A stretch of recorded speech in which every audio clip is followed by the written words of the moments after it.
Depois, se alguém precisar aí do caminho, vocês nos digam, que a gente coloca aqui. Deixa eu só ver como que tá.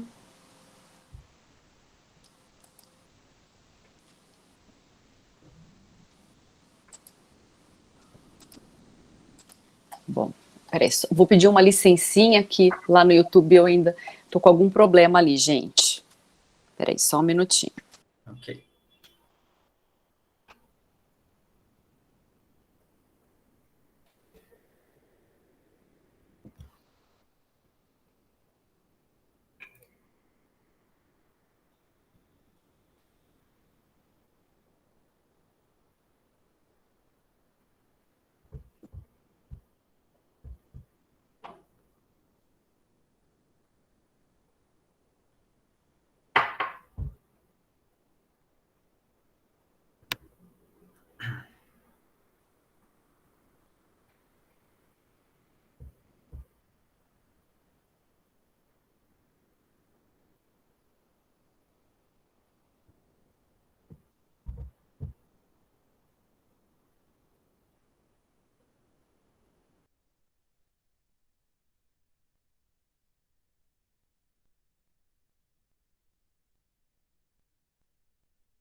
Eu não estou conseguindo fazer o link do YouTube começar. Eu vou pedir para o pessoal que está lá migrar para cá, viu, gente? Só um minutinho.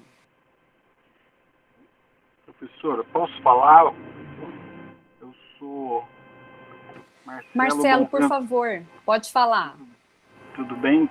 Eu queria agradecer, Caio, e começar a dizer algumas palavras aqui para ir tranquilizando o pessoal aí enquanto a gente ajusta todo o nosso aparato aí. Gostaria de agradecer muito a sua presença em nome da procura de órgãos, tá? Eu sou colega do pessoal, eu sou médico da OPO e da Litote também, a Liga de Transplantes. E nessa busca, assim, por trazer profissionais qualificados, assim como você, para dividir com a gente, né? É tão difícil esse cenário aí de perda e essa perspectiva de ser doador de órgãos, né? Ainda nosso entrave ainda é a recusa familiar, né? Esse contexto da perda. Então, assim, queria agradecer enormemente a sua presença. A gente sabe que o esforço até da Liga por difundir o conhecimento, né?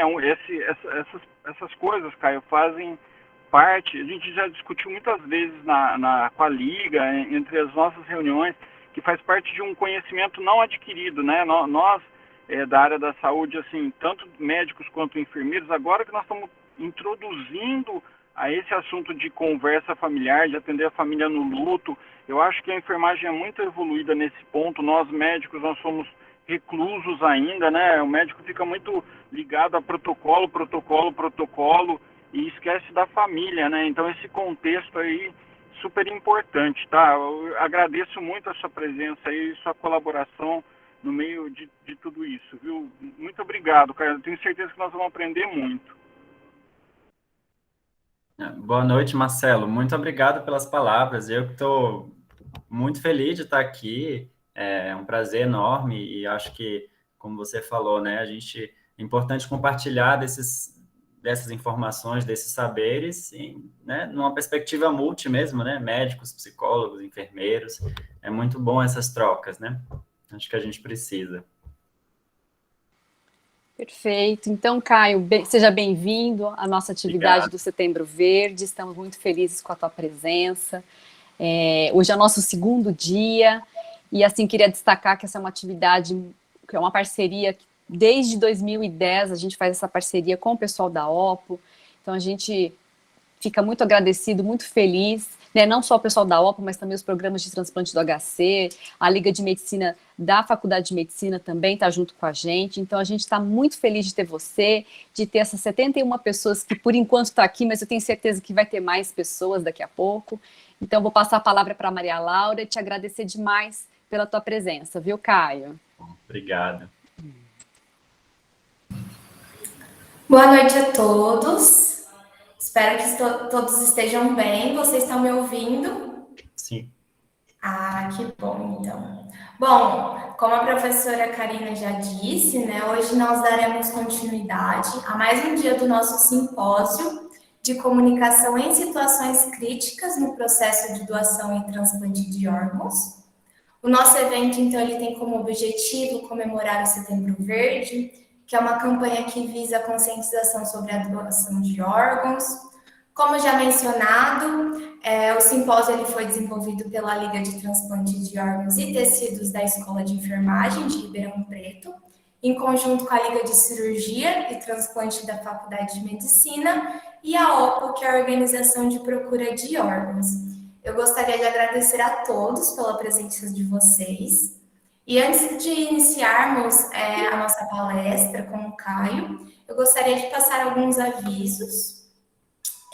Durante a apresentação, eu vou pedir para que vocês mantenham os microfones fechados, para a gente evitar microfonia.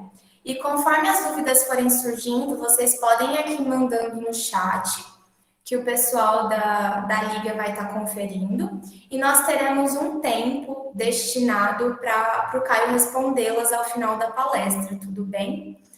Também no momento de perguntas, fiquem à vontade para abrir o microfone, se necessário.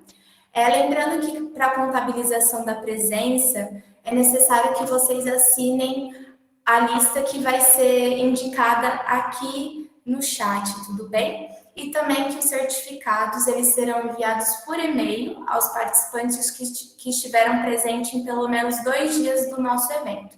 Lembrando que amanhã a gente terá mais um dia, tudo bem? Bom, a nossa palestra, então, será ministrada pelo Caio Tavares. O Caio é psicólogo e psicanalista, graduado em psicologia pela Universidade Federal da Bahia, e ele é especialista em psicologia da saúde pelo programa de residência em transplante e captação de órgãos da Universidade Federal de São Paulo.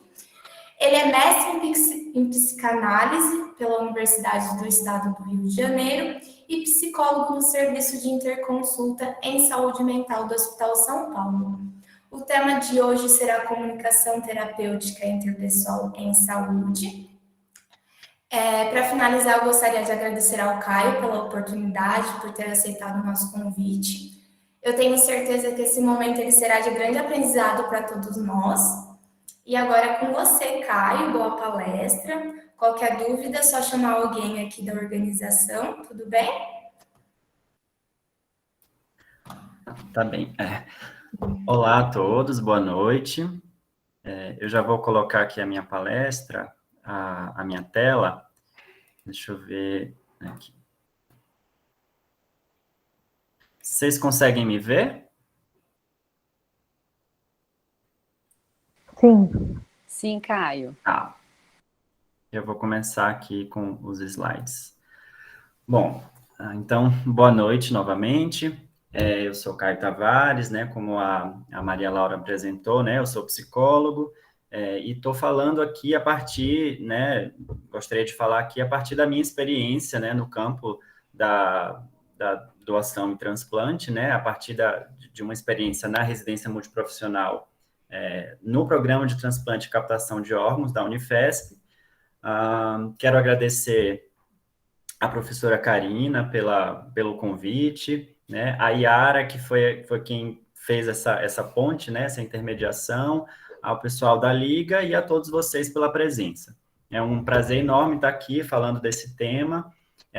Queria destacar, né, de início, que assim, a gente está no mês, né, especialmente falando sobre a campanha sobre a doação de órgãos. É também o mês do Setembro Amarelo, falando sobre a prevenção do suicídio, e a gente está, né, não deixa de estar num momento ainda muito delicado, né, da nossa história, com a pandemia, vivendo um luto público e coletivo, né, que tem suscitado muitas questões. Então, a gente hoje vai falar de temas muito, que são temas complexos, né, a questão do luto, da morte, da finitude, né, e o nosso papel enquanto profissional da saúde. Então, eu fui convidado hoje para falar sobre o tema comunicação terapêutica e interpessoal em saúde no contexto do processo doação-transplante. Eu queria começar primeiro destrinchando, né, esse título, né, comunicação terapêutica e interpessoal em saúde. Vou falar um pouquinho de cada termo. Se vocês tiverem qualquer problema de me escutar, ou se eu estiver falando muito rápido, por favor, podem me interpelar. E, assim, eu também trago algumas noções um tanto básicas, né, em alguns momentos, sobre doação, sobre transplante. Eu não sei o quanto que vocês têm já em contato com esse tema. Eu sei que tem algumas pessoas que já são profissionais, outros são estudantes, mas, de toda forma, eu achei importante trazer, né, intercalar, né, entre algumas noções básicas e algumas discussões mais elaboradas, né, sobre o tema. Então, eu quero começar, né, falando sobre o que é comunicação, né? Ontem vocês tiveram um encontro com o professor Edivaldo, que eu, né, já tive a oportunidade de escutar em algumas situações, né, em algumas palestras, e certamente deve ter sido um encontro muito rico. Infelizmente, eu não pude participar. Então, a comunicação, né, o termo comunicação vem do latim comunicare, communicatione, que seria a ação de participar. Ele é definido como ação ou efeito de comunicar, de transmitir ou de receber ideias, conhecimento, mensagens, etc., buscando compartilhar informações. Então, comunicação tem a ver com partilha, com compartilhamento, né? Se a gente está na comunicação, a gente tem pelo menos dois agentes. De um lado, o emissor, de outro lado, o receptor. O emissor, através de um código, ele vai emitir uma mensagem para aquele receptor. Então, a gente pode pensar, por exemplo, numa propaganda, uma mensagem que é vinculada através de uma imagem, né? Nas redes sociais, a comunicação que se dá de forma rápida, né? Em que as mensagens são veiculadas de forma muito rápida. Enfim, ou uma carta, por exemplo, que você manda para alguém. É um outro tempo, um outro tipo de dinâmica, né? Entre o emissor e o receptor. Então, a partir desse código que o receptor vai poder decodificar essa mensagem e poder, então, emitir a sua resposta. Né? Então, esse é um processo sempre dialético. Como vamos falar hoje em comunicação, né? E no caso, na área da saúde, né, nós, profissionais da saúde, né, somos, em muitos momentos, emissores, mas também somos receptores, né? Também devemos estar abertos à escuta, né, a escutar aquele sujeito, paciente, familiar, né? Então, hoje a gente vai poder falar bastante disso. Então, para dizer que, assim, essas posições não são fixas, né? Elas são sempre uma questão dialética, né, da comunicação, o emissor e o receptor. E é também um processo, né? Um processo que passa por etapas, né, o processo comunicativo. A comunicação, ela está sempre articulada com um contexto histórico, um contexto social, né, que vai ser atravessado por questões econômicas, sociais, políticas, né? Então, de fato um cenário bastante complexo. A comunicação, ela existe entre todos os seres vivos, né? entre os animais, por exemplo, as abelhas que, né, têm aquelas danças, né, como formas de comunicar enfim, se comunicar, né, entre elas. Os golfinhos, baleias, macacos, ou seja, os seres vivos se comunicam. Porém, qual que é a nossa particularidade enquanto seres humanos? Nós, seres humanos, a gente foi desnaturalizado pela linguagem, né? Em algum momento, a gente deixa de ser meramente animais e passamos a viver em sociedade, né? E somos inseridos numa ordem simbólica, né? Então, quando falamos em linguagem, em simbólico, é algo que é característico da espécie humana. Então, quando a gente fala em linguagem humana, há, portanto, mal-entendidos, né?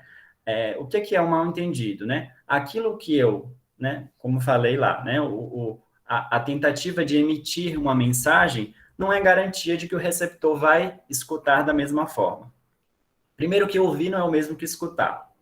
A gente ouve um ruído, a gente pode ouvir uma música, né? Ouvir, né? Escutar é uma outra coisa. Escutar implica atenção, interesse, disponibilidade. Além disso, escutar não garante compreender o mesmo que foi dito, né? Por isso que eu estou falando aqui em mal entendido, né? Especialmente na área da saúde, a gente vai falar que existem muitos ruídos de comunicação, né? Por isso que é importante falar desse tema, né? Num contexto tão complexo como o processo doação-transplante, que a gente, aqui falando como psicólogo, né, eu acho que a escuta, ela é fundamental nesse processo, né? Às vezes a gente está muito preocupado em o que é que eu vou falar, o que é que eu vou dizer para aquele paciente, o que é que eu vou dizer para aquela família. E às vezes a gente esquece de escutar, né? Escutar pode parecer tão banal, tão simples falar isso, mas é algo muito importante, né? E aí eu já adianto, né, dou um spoiler da minha fala, mais adiante, é que não é só psicólogo que escuta, né? Eu acho que a escuta é um exercício cotidiano que a gente tem que ter, enfim, na nossa vida, né, no nosso trabalho, na nossa família, enfim. Vamos falar mais disso. A comunicação, então, ela não só se expressa com palavras, né, a comunicação verbal, como também não verbal. Então, a presença de sinais corporais, sinais não verbalizados, expressões, silêncio, né? É como você ler, né? Ler um texto, né? Na pessoa com quem a gente está falando, né? E perceber que existem outros sinais para além do verbal. Então, essa é um pouco a noção do que é a comunicação. O que é a terapêutica? Né? A terapêutica é um termo que vem do grego terapeutike, a arte de tratar as moléstias, né? Terapêutica, se a gente toma como um substantivo, né, a terapêutica é um campo da medicina que se dedica ao estudo dos métodos e procedimentos para tratar doenças ou estados patológicos, né? Tem a ver com tratamento, terapia, né? Assim como a gente tem, por exemplo, o diagnóstico, né, que seria a investigação e classificação de uma patologia, a terapêutica se dedica ao tratamento, né? E aí eu queria estender aqui, né, essa noção para o tratamento do sofrimento psíquico, né? A gente tem, por exemplo, a psicoterapia, né, as terapias alternativas, práticas integrativas, né? Formas de tratar o sofrimento psíquico. E aí, quando a gente sai, né, do entendimento da terapêutica como um campo, para entender também como um adjetivo. Então, algo pode ser terapêutico, né? Como, por exemplo, a comunicação terapêutica, né? Então, esse processo da comunicação, ele pode ser terapêutico, né? Na medida em que a gente aposta na possibilidade de tratar. E aqui eu vou falar especificamente do sofrimento psíquico. Bom, então, comunicação terapêutica, o próximo termo seria o interpessoal. Interpessoal é aquilo que envolve dois ou mais sujeitos, com suas singularidades, né? E aí, no contexto da saúde, do que a gente está falando, né? São sujeitos em sofrimento psíquico, sujeitos atravessados pela doença, pela noção de finitude, pela morte, pelo luto, né? Hoje eu vou falar, né, sobre o processo doação-transplante, então, tanto do lado da doação quanto do lado do transplante, a gente está diante dessas temáticas, né, de sujeitos que são atravessados por essa temática, pela doença, pela finitude, pela morte, pelo luto. E, finalmente, o contexto da saúde, né? A saúde é um conceito amplo, né? Que é definido desde a década de 40, 50 pela Organização Mundial da Saúde, não apenas como ausência de doença, mas no sentido, numa acepção positiva do termo, né? Como a promoção da saúde, né? A saúde em suas dimensões mais diversificadas possível, não somente biológica, como também psíquica, social e espiritual. É um contexto bastante complexo, que envolve pessoas, serviços, fluxos, né? E aqui eu trago como, né, premissa, né, a importância da gente pensar em modelos éticos e humanizados de cuidado. Só pelo fato de estarmos na área da saúde, ou sermos profissionais da saúde, não significa que o cuidado que a gente oferta é ético e humanizado. Então, esse é um exercício de construção constante e cotidiana na nossa prática, né? A partir de reflexões, a partir de questionamentos, de trocas, né? Como estamos fazendo aqui hoje, né? Então, em suma, né? Como que eu posso articular esses termos, né? Numa interseção? A gente tem, de um lado, né? Esse processo da comunicação que envolve a fala e a escuta, a noção de terapêutica, né, que tem a ver com tratar, ofertar tratamento, e aí eu vou falar, né, vou sublinhar a questão do vínculo, né, toda terapêutica, acho que o que sustenta, né, uma terapêutica é inicialmente estabelecer vínculo, né, se você vai dar um diagnóstico ao paciente, ofertar um tratamento ao paciente, é preciso inicialmente estabelecer um vínculo, acolher, colocar-se no lugar do outro, né? A gente fala muito em empatia.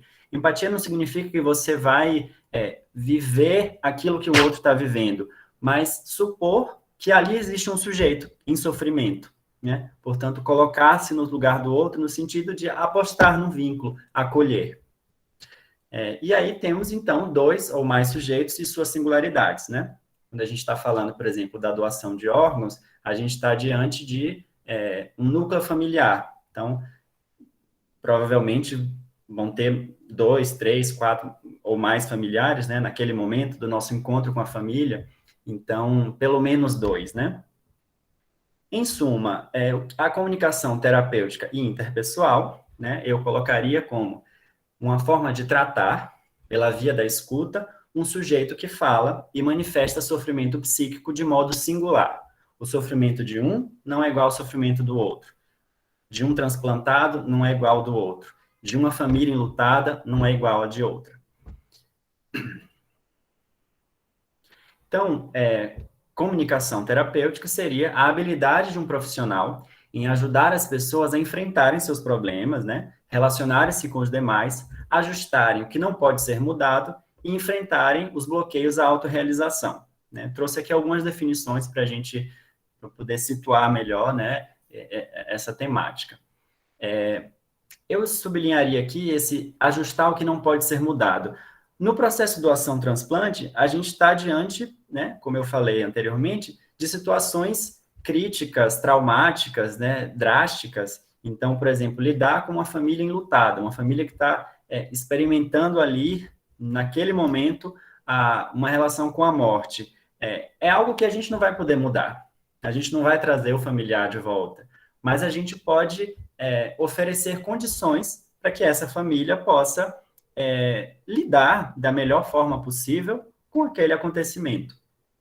Então, a comunicação terapêutica é um processo por meio do qual uma pessoa, e no caso profissional da saúde, né, tenta conscientemente ajudar a outra a aumentar a sua capacidade adaptativa, né? A gente é sempre convocado, né, a se adaptar diante de situações que são complexas, que são difíceis e que não tem uma resposta pronta, né? E eu digo isso porque a gente não sabe o que é melhor para o outro, né? Acolher o luto, por exemplo, não é dar uma receita de bolo. Olha, você tem que fazer isso, depois fazer isso, depois fazer isso. Não, em cada situação, cada núcleo familiar, né? E aí eu vou sempre tentar trazer dos 2 lados, né? O lado do processo da doação de órgãos e também o processo do transplante. Vou tentar abarcar, né, os dois polos do processo. Então, a tentativa é que a gente proporcione ferramentas, recursos, através da nossa escuta, né, para que essas pessoas possam se adaptar a situações críticas, a acontecimentos adversos e traumáticos. Bom, o que é, então, o processo de doação e transplante? Aqui eu vou trazer noções bem básicas, mas para poder sublinhar o que é que interessa aqui para a minha fala. O processo doação-transplante é um conjunto de ações e procedimentos que visa transformar um potencial doador em doador efetivo de um ou mais órgãos para proceder com a realização de transplante. Por que eu sublinhei aqui, né? Transformar um potencial doador em doador efetivo. É nesse ponto que vai entrar a comunicação, né? Essa etapa, né, de transformação do potencial doador em doador efetivo, ela é feita mediante a entrevista, né, a abordagem a uma família enlutada, né, que vai estar em sofrimento psíquico, né, e que, portanto, a comunicação é importante para esse processo.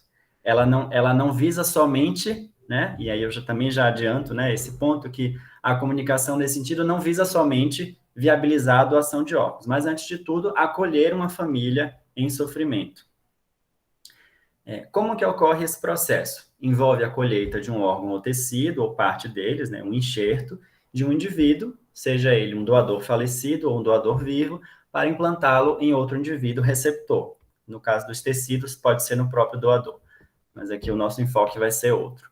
Aqui eu coloquei, né, o símbolo da campanha do Setembro Verde, né, que vocês devem ver, né, em várias situações.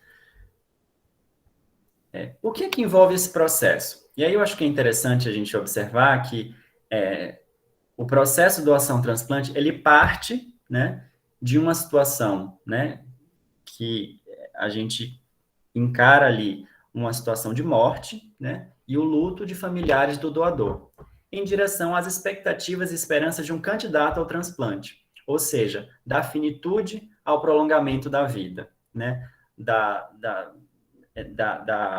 constatação, né, da morte ali de uma forma, às vezes, muito dura, até a esperança, né, de que a doação seja um gesto que proporcione o prolongamento da vida de uma outra pessoa. Onde que ocorre esse processo? Então, aí eu também quero observar que a comunicação, ela está presente durante todo o processo. Primeiramente, quando a gente tem, né, desde o primeiro momento, né, em que é feita a abertura do protocolo de morte encefálica, né, de um potencial doador, né, a primeira abordagem, né, à família é a comunicação da notícia do óbito, né, primeiro a comunicação sobre a abertura do protocolo e, então, efetivamente, quando é concluído o protocolo, a comunicação da notícia do óbito, né. Eu sei que amanhã vocês vão ter um encontro, né, com a Neide sobre a comunicação de más notícias. Imagino que ela vá tratar melhor disso. Mas esse é um primeiro momento, né, de comunicação da notícia do óbito em unidades hospitalares, a UTI, a CTI, semi-intensiva, no pronto-socorro. E é a partir daí, então, que vai se desdobrar, né, um acolhimento a essa família, a família desse doador, né, para um acolhimento ao luto, né, a um sofrimento psíquico, e aí, a partir daí, poder tratar sobre a doação de órgãos. Então, temos aí uma sequência, né, após o consentimento ou não da doação, mas no caso do consentimento, esse doador é encaminhado para a captação de órgãos e liberação do corpo para sepultamento. Então, aqui eu trouxe, né, não vou me deter em cada uma, mas as fases do processo, para quem ainda não está familiarizado, né, um paciente que dá entrada na unidade hospitalar, em coma, é feita a abertura do protocolo, o diagnóstico de morte encefálica, a notificação à central de transplantes, a validação do potencial doador, manutenção hemodinâmica desse doador, e aí nesse ponto 6, que é quando entra, né, essa etapa da entrevista familiar para doação de órgãos e tecidos. Eu coloquei aqui só para a gente situar, né, de que ponto que a gente está falando desse processo longo, né, um processo com várias etapas. E aqui eu estou falando do doador falecido, né, depois a gente tem o caso da doação intervivo. Aí também novas outras etapas, né, até finalmente a gente que culmina, né, com a realização do transplante. Coloquei aqui só para ilustrar. Então, que percurso é esse que a gente faz, né? Na doação, após o diagnóstico de morte encefálica, a gente tem como ponto de partida o luto. E é interessante a gente observar que o luto, ele está dos dois lados. Eu não sei se vocês pararam para pensar, mas do lado do doador, né? Do lado de um doador de órgãos, a gente está diante de um luto de uma família, né? Uma família que vai expressar o seu sofrimento psíquico, muitas vezes uma família que vai encontrar aí um desamparo, né? Quando acaba de receber uma notícia, e as reações são as mais diversas possíveis. Susto, a tristeza, o choro, a raiva, a negação, a incredulidade, né?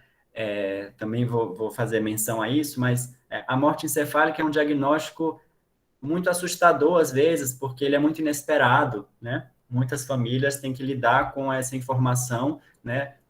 Isso, por exemplo, por conta de um acidente, né? Uma pessoa que teve um traumatismo craniano ou um acidente vascular com um sangramento extenso, e aí, de repente, essa pessoa acaba falecendo, né? Ou, às vezes, é um processo lento, em que o protocolo demora, né? Então, a família fica ali sem entender o que está acontecendo. Então, é um luto, às vezes, até um luto antecipado, né? Um luto antecipado, porque já imagina o que vai acontecer. Então, essa é a situação do lado do doador. Do lado do receptor, do paciente transplantado, a gente pode também pensar num contexto de luto, de uma experiência de luto, que é o luto da perda da função do órgão, né? Então, imaginem uma pessoa, né, que tem uma doença renal crônica, por exemplo, que está há anos enfrentando aí a hemodiálise, né, e que vem experimentando, né, essa perda da funcionalidade global, com prejuízos sociais, econômicos, familiares, né? Então, a gente tem luto dos dois lados, né?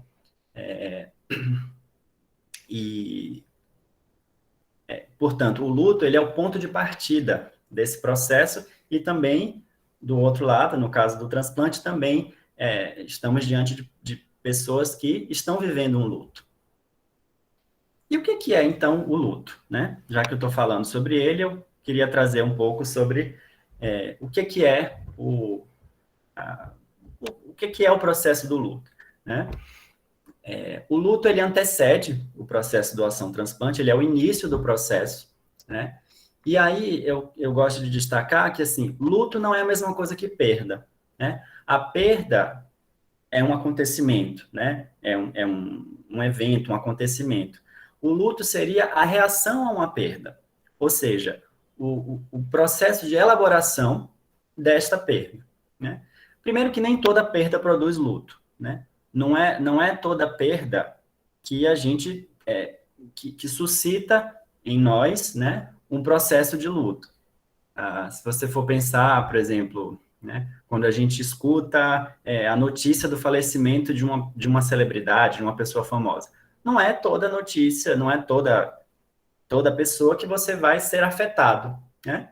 Então, nesse caso que a gente está falando sobre a doação de órgãos, a gente supõe, né, que na maior parte dos casos ali, a gente vai estar diante de famílias que estão vivendo um luto, né? Ou seja, que estão começando a viver um processo de luto. Aqui eu vou trazer um pouco, né, do Freud, né, psicanalista. Freud chama o luto de afeto normal. É um afeto normal do luto, né? Ele também usa o termo trabalho. Eu acho muito interessante, né, esse termo, o trabalho do luto. O luto é um trabalho psíquico de elaboração de uma perda, seja ela real ou simbólica. Então, a perda real seria, por exemplo, a morte, né? A perda de um membro, né? Uma pessoa que teve uma amputação recente, ela está vivendo um luto, né? Ou uma perda simbólica, por exemplo, a gente pode pensar, né? A gente escuta muito isso na clínica, né? Os psicólogos, os psicanalistas, né? Pessoas que falam da perda de um lugar simbólico na vida de alguém, né? Então, por exemplo, os adolescentes vivem um luto do lugar que ocupam na vida dos pais.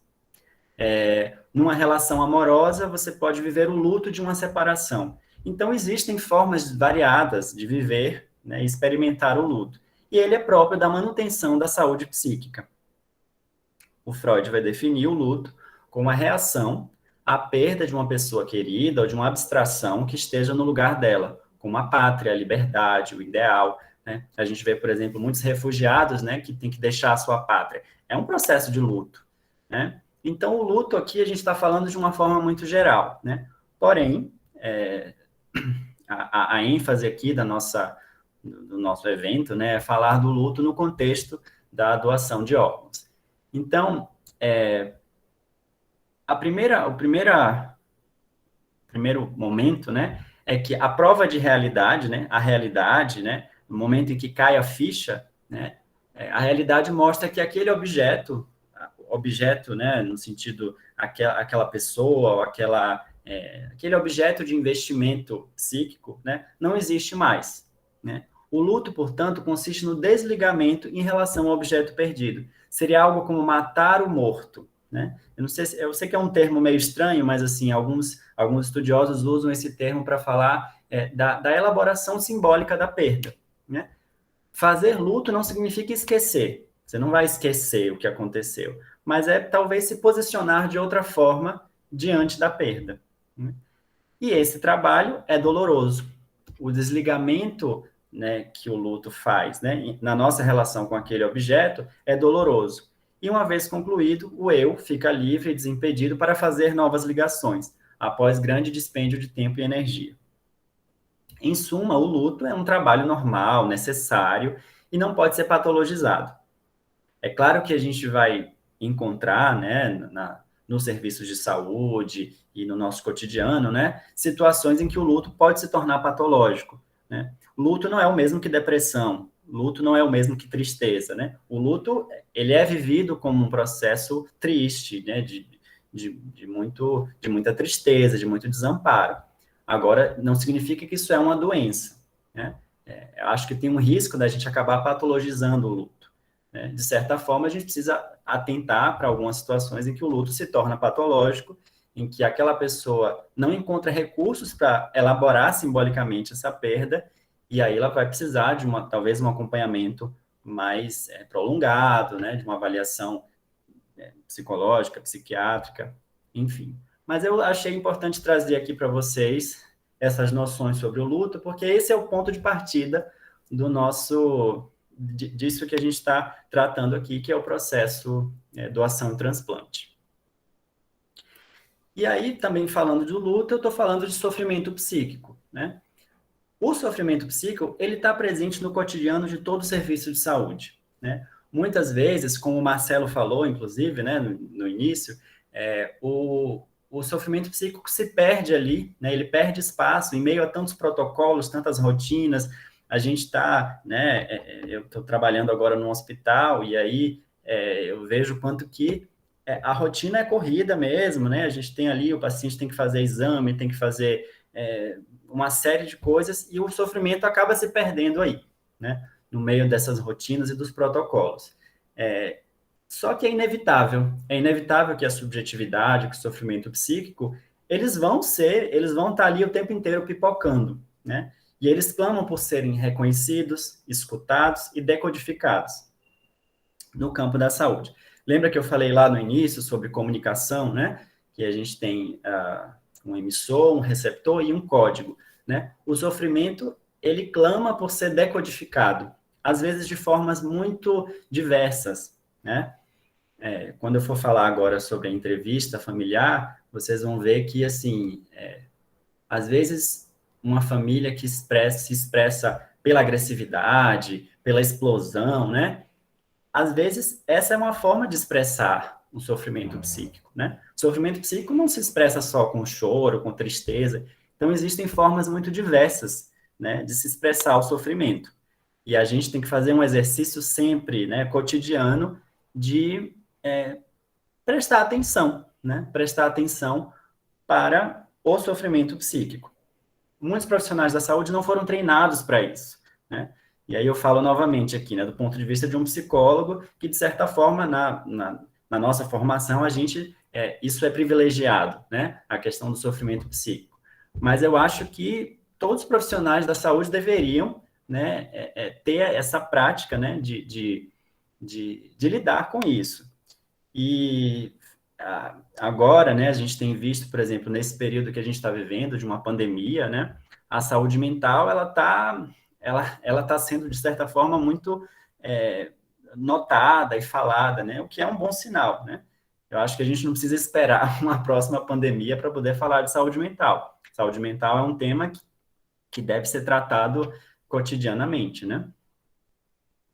Então, voltando à questão da comunicação, né? Há uma importância aí de falar, como emissor, no caso profissional da saúde, que dá assistência, que dá orientações, mas também de escutar. Então, nós também somos receptores de mensagens que vêm das famílias enlutadas, dos pacientes transplantados, né?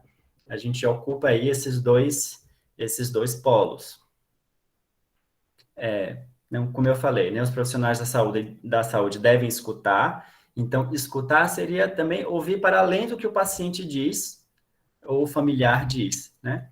O sofrimento ele pode se expressar de diversas formas. Às vezes é um silêncio, é a agressividade, é a recusa de um tratamento, é a recusa de uma abordagem, é o questionamento, é a queixa, né? São diversas formas desse sofrimento se expressar. E aí a gente vai tentar justamente diminuir os ruídos de comunicação, sem colocar nossos julgamentos, nossos preconceitos, né, nossos juízos morais sobre aquilo que a gente está escutando, né? A escuta ela deve ser neutra, ela deve ser interessada, né?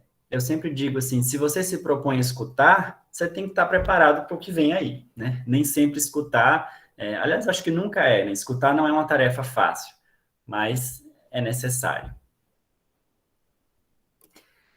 Há muitas vezes uma desautorização, né, dos próprios profissionais de se ocupar disso que a gente chama da parte subjetiva. Isso é para o psicólogo, né?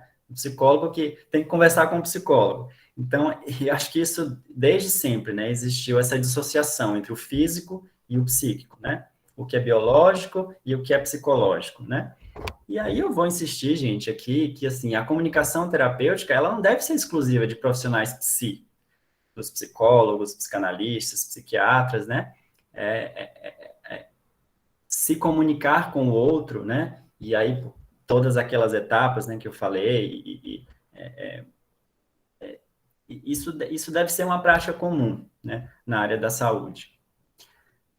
E comunicação, eu quero frisar também, ela deve estar presente também dentro da própria equipe. A equipe precisa estar alinhada, falar a mesma língua. Falar a mesma língua não significa que todos vão fazer a mesma coisa. O médico faz o que tem que fazer, o enfermeiro, o psicólogo, o assistente social, o fisioterapeuta, o fonoaudiólogo, o nutricionista. Cada um vai falar do ponto de vista do seu saber. Porém, as decisões são compartilhadas, né? A comunicação ela deve circular dentro da equipe. E aí uma outra questão que é muito importante é que nesse movimento, nessa dinâmica, estão presentes as singularidades de cada membro da equipe, sua subjetividade, sua história de vida. Gente, não é fácil, né? A gente, enquanto ser humano, né? Escutar alguém que está em sofrimento, porque a gente também sofre, né? Eu costumo ouvir muito, é quase uma brincadeira, né? Uma piada muito comum, assim, no hospital, né? Eu sendo psicólogo, né? Eu, às vezes, passo nos setores e eu escuto das pessoas, vem aqui tratar a gente, nossa, fulano tá precisando. E as pessoas, às vezes, falam isso num tom de piada, né? Assim, mas eu vejo o quanto que isso é importante, né? Que os próprios cuidadores, né? Precisam se cuidar. Que os próprios membros da equipe têm sua subjetividade, sua história de vida, seu sofrimento, e que estão lidando com questões muito duras ali, como é o caso da morte, do luto e da doença. Então, dito tudo isso, eu queria entrar, né, mais especificamente na questão da doação de órgãos, né, dessa etapa que eu falei, né, daquele fluxo, né, que segue, né, o processo entre a doação e o transplante, que é um momento em que que eu quero privilegiar aqui, né, da comunicação terapêutica, que é a entrevista para a doação de órgãos. Essa entrevista, primeiro, ela ocorre mediante a notificação de morte encefálica pelos hospitais ou por busca ativa das equipes de captação, né? E aí, não sei o quanto que vocês estão familiarizados com os termos, as OPOS, né, que são as organizações de procura de órgãos, que são organizações regionalizadas, que fazem a busca ativa por potenciais doadores, e as CIDOTs, as Comissões Intra-Hospitalares de Doação de Órgãos e Tecidos para Transplantes, presentes nos hospitais, que atuam em parceria com a OPO. Essas equipes são compostas por profissionais de saúde, né, numa perspectiva multiprofissional, então, médicos, enfermeiros, psicólogos, assistentes sociais, né, que vão ser habilitados a realizar a entrevista com familiares do falecido, né, do potencial doador, né. Então, novamente, aqui eu trago, né, esquematizando, né, esse fluxo que eu estava falando, né, vocês verem o quanto que a comunicação, ela está presente desde o início. E é muito interessante que, assim, se tem alguma coisa que vai mal na comunicação lá no início, é quase como uma reação em cadeia, né? Se a família que está ali no hospital, né, por exemplo, né, se a comunicação lá inicialmente sobre o protocolo não foi feita de uma forma acolhedora, de uma forma clara, isso vai desencadeando uma série de ruídos de comunicação ao longo de todo o processo. Seja no momento da comunicação do óbito, né, que aí já quando o protocolo de morte encefálica foi concluído, né, normalmente é a equipe médica que faz a comunicação do óbito, o psicólogo está muito presente, né, cada vez mais, assim, nesses momentos, o psicólogo é chamado para oferecer um suporte emocional, né, social para aquela família, né, e aí, nesse momento, entram as estratégias de comunicação de más notícias, que eu também não vou me deter aqui, e eu quero me deter justamente nesse momento posterior, é quando a equipe de captação é acionada para esse momento, né, do acolhimento ao luto, e também para uma orientação sobre a doação de órgãos, né? Essa entrevista é imprescindível para o consentimento ou recusa da doação de órgãos. Essa é uma decisão da família, mas a gente sabe que é um momento, talvez, seria o pior momento para você decidir alguma coisa, né? O momento de que você está ali diante da morte do seu familiar, né? Então, a comunicação aí, ela tenta, é uma forma de viabilizar, né, recursos para que a decisão seja tomada da melhor forma possível, né? Possível, acho que é do campo da possibilidade mesmo. O que seria, então, a entrevista familiar? A entrevista é uma técnica de intervenção que permite estabelecer uma relação profissional e um vínculo intersubjetivo e interpessoal entre duas ou mais pessoas. É um momento bastante delicado e complexo, porque, como eu falei, né, a família acabou de receber a notícia do falecimento, então muitas famílias resistem a esse momento porque precisam de um tempo, de um espaço para elaborar, né? Lembra que eu falei do luto, né? Elaborar uma perda. É uma morte repentina, inesperada, sem preparo, muitas vezes sem tempo para despedida, né? Os sentimentos ambíguos que pipocam ali, né? A tristeza, a dor, inconformidade, desconfiança, medo, raiva, culpa, são os sentimentos mais ambíguos possíveis. Então, a gente está diante ali de uma família que está vivendo um impacto emocional muito grande, uma resistência muito grande, porque não é fácil escutar uma notícia, né, de morte encefálica, porque ainda hoje é algo muito difícil de se assimilar, da família assimilar, né, muito menos de tomar uma decisão. Então, né, repetindo aqui, né, oferecer recursos para que a família tome a melhor decisão, né, tome a decisão possível ali para o momento. Então, quais são os objetivos da entrevista? Quando a gente escuta assim, entrevista para a doação de órgãos, né? A gente pode pensar, bom, então o objetivo é ir lá e viabilizar a doação de órgãos. Sim, talvez a doação de órgãos é um objetivo que a gente quer alcançar, né? No nível, inclusive, macro, que a gente sabe, né, que a recusa familiar ainda é muito grande. Porém, a primeira coisa, e aí eu acho que, e aí eu fico muito grato de falar desse tema, a comunicação terapêutica, é que o objetivo da entrevista, a primeira coisa é criar um vínculo com a família, né? Quem que quer tomar uma decisão diante de alguém que não confia, que não se sente à vontade? Então, a primeira coisa é criar uma relação de confiança, de cuidado, de empatia, de respeito à dor daquela família. Então, a gente fala que é um momento de orientação, mas é um momento de acolhimento ao luto. Esse é um posicionamento ético, né? Que falando aqui sobre o acolhimento, né? E a orientação no sentido de certificar-se de que essa família compreendeu o diagnóstico de morte encefálica, né? E investigar quem que é essa família, qual a relação de cada membro com o doador falecido, como que eles estão reagindo, quem que está ali diante de mim, é um pai, é uma mãe, é um namorado, namorada, irmão, primo, enfim, quem são essas pessoas, né? E aí, né, como eu falei, né, a entrevista ela tem o objetivo de acolher a dor dos familiares, não apenas viabilizar a doação, melhorar a efetividade, o número de doação. Isso é importante, claro, mas isso a gente pensa como efeito, né, de uma boa entrevista, de uma entrevista que foi feita de uma forma cuidadosa, de uma forma acolhedora, né? A entrevista é para entender quais são as necessidades daquela família. Ela compreendeu o diagnóstico? Ela tem alguma dúvida sobre o transporte do corpo? Eu me lembro de muitos casos, né, ali durante a minha residência, né, de familiares que vinham de outro estado e aí tinha alguns impasses, mas a gente vai sepultar aqui, vai sepultar lá no interior da Bahia. Então, assim, é um momento de muita, muita, muita dúvida, muito sofrimento, muita dúvida, muitos impasses, né? É preciso chamar outros familiares, quem que vai tomar a decisão, quem que vai assinar o termo, né, de consentimento. São muitas questões, né, nesse momento. A família é quem define quem, quando e como vai estabelecer o vínculo. Ela é quem vai ser cuidada, portanto, ela está numa situação desfavorável nessa relação, né, na relação com nós, profissionais da saúde, né? O vínculo que essa família estabelece pode ser com qualquer profissional, seja um médico, um enfermeiro, um psicólogo, né? Por isso que eu insisto, né, que não é só o psicólogo que vai ali acolher o sofrimento psíquico, né? Acho que qualquer profissional que está disposto a trabalhar com isso, né, ou estudar essa temática, deve se interessar por isso, né? Então, uma coisa que é interessante é manter o canal de comunicação sempre aberto, estando disponível para conversar.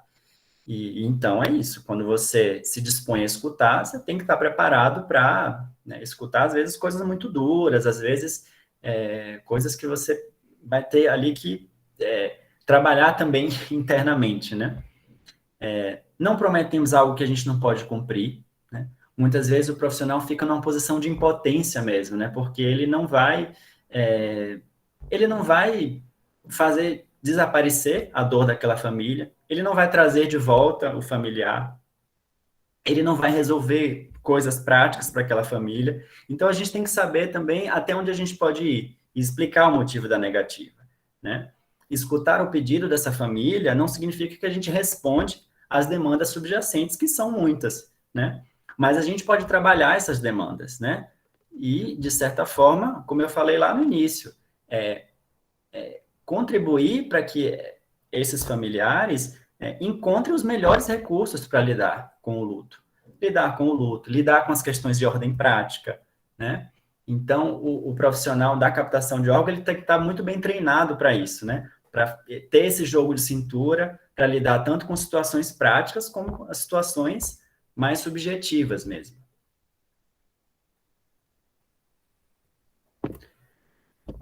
Além disso, a importância de escutar o imaginário dos familiares sobre a morte encefálica, sobre a doação, né? Isso depende muito do contexto cultural, histórico e da singularidade das famílias. Muitas famílias que são atravessadas por questões religiosas, né? Eu me lembro que isso era muito presente, né, nas entrevistas, e as famílias às vezes traziam concepções das suas crenças, da sua religião, e que às vezes é um empecilho, sim, para a doação. E a gente tem que respeitar isso, né? O nosso objetivo não é convencer ninguém e ter uma postura insistente ou pouco cuidadosa com as dúvidas e com as crenças do outro, né?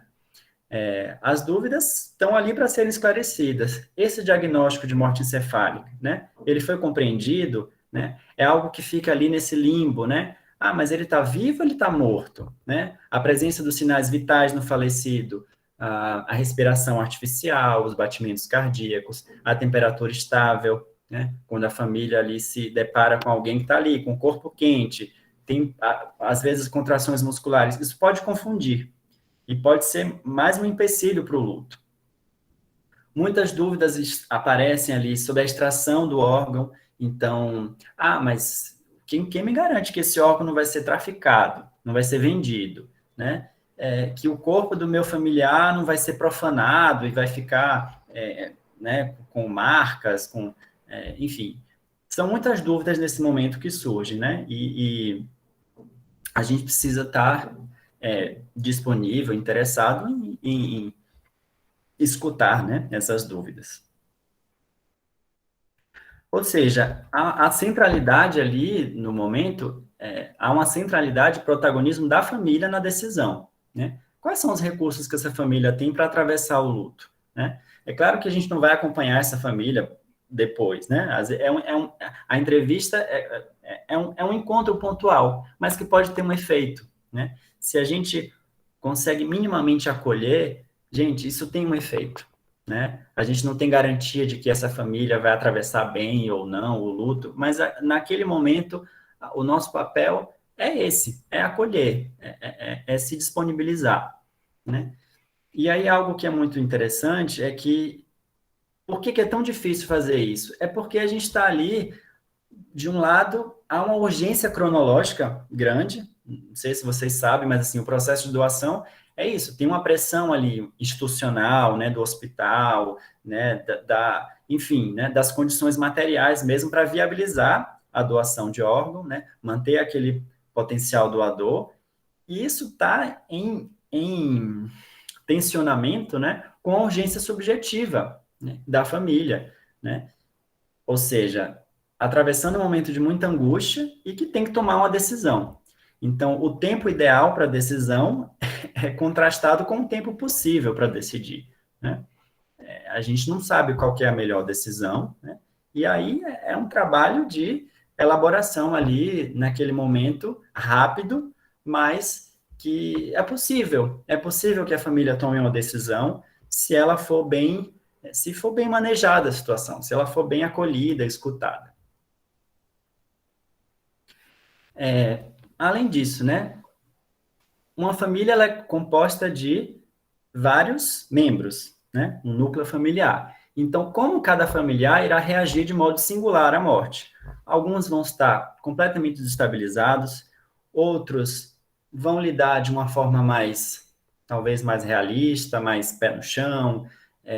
Algumas pessoas vão tomar a frente, né, dessas situações mais práticas, né, o que é que faz agora, documentação e tal. Então, é muito singular de cada um vai expressar a sua dor de forma diferente, né, então, qual que é a relação com o doador, né, qual que era a relação com aquela pessoa, isso a gente pode escutar também, né,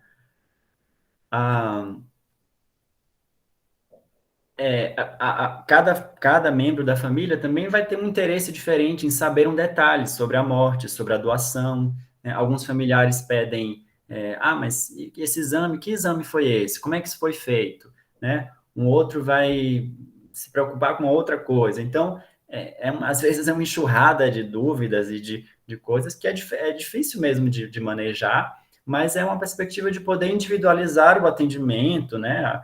O cuidado ali no grupo familiar, mas, ao mesmo tempo, possibilitando que essa família possa dialogar. Então, olhem como é interessante que eu estou falando hoje de comunicação, e, assim, a comunicação está em tudo, né? É a comunicação na equipe de saúde, é a comunicação do profissional com a família, é a comunicação dentro da própria família, né? Quem que está decidindo? Quem que está tomando uma decisão? Qual o impacto de consentir com a doação no núcleo familiar, né? São as questões que vão surgindo ali no momento, né?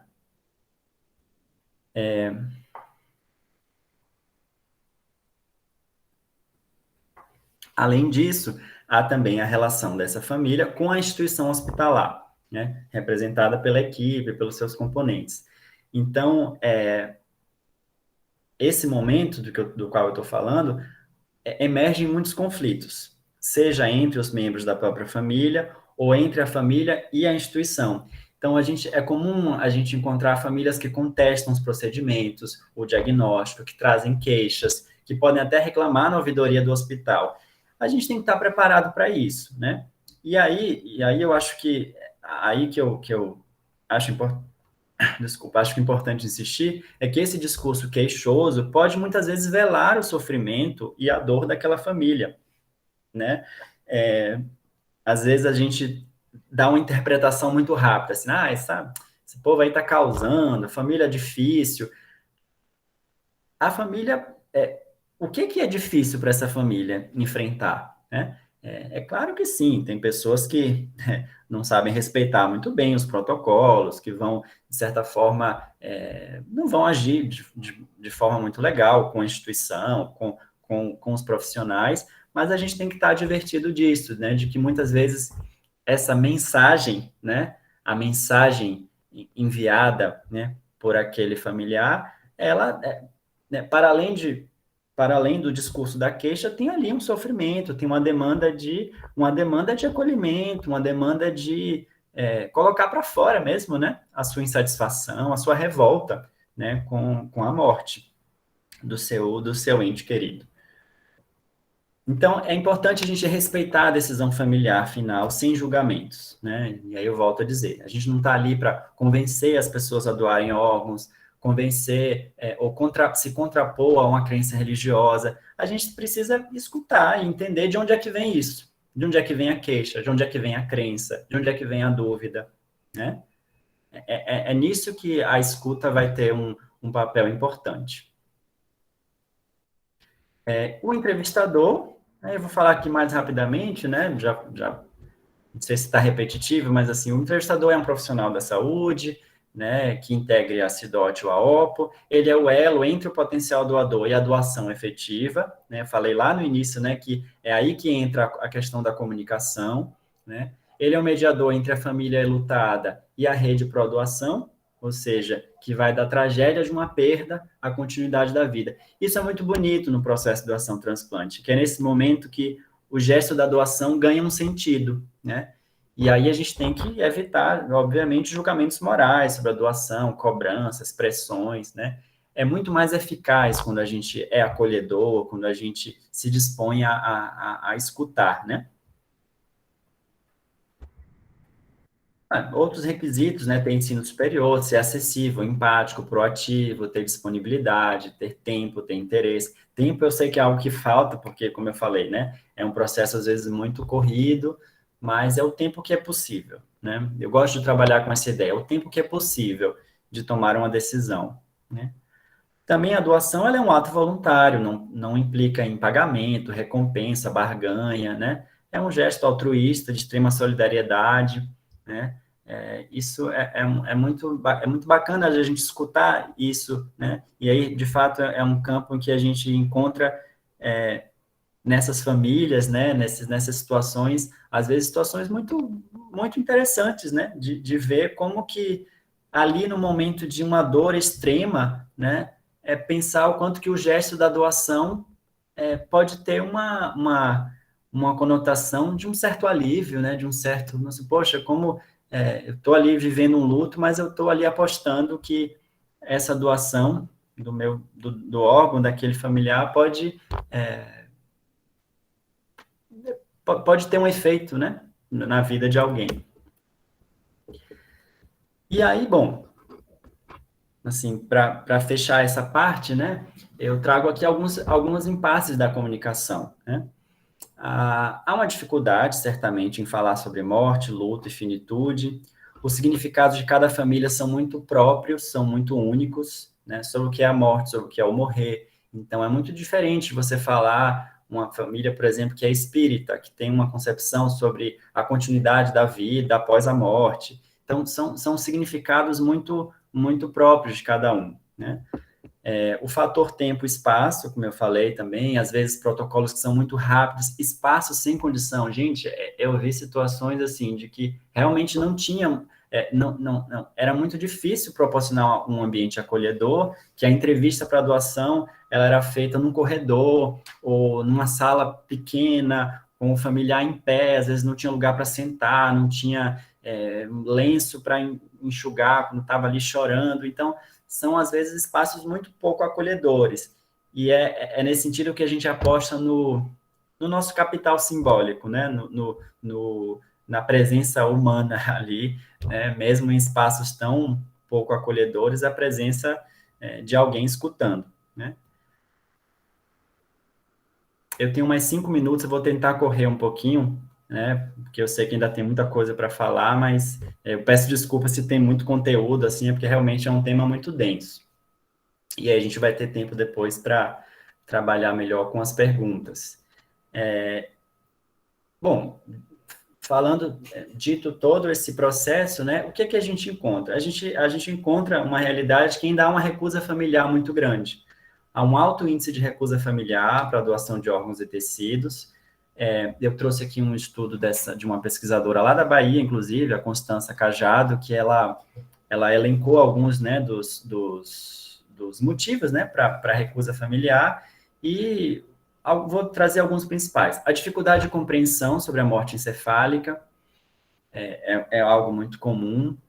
A inadequação na condução da entrevista, às vezes o despreparo do entrevistador, né? Alguém que é pouco acolhedor e que, né, de certa forma, privilegia algo mais prático, né? Então, vamos lá, doação de órgão. Tá, mas onde é que está o acolhimento? Onde é que está a empatia, né?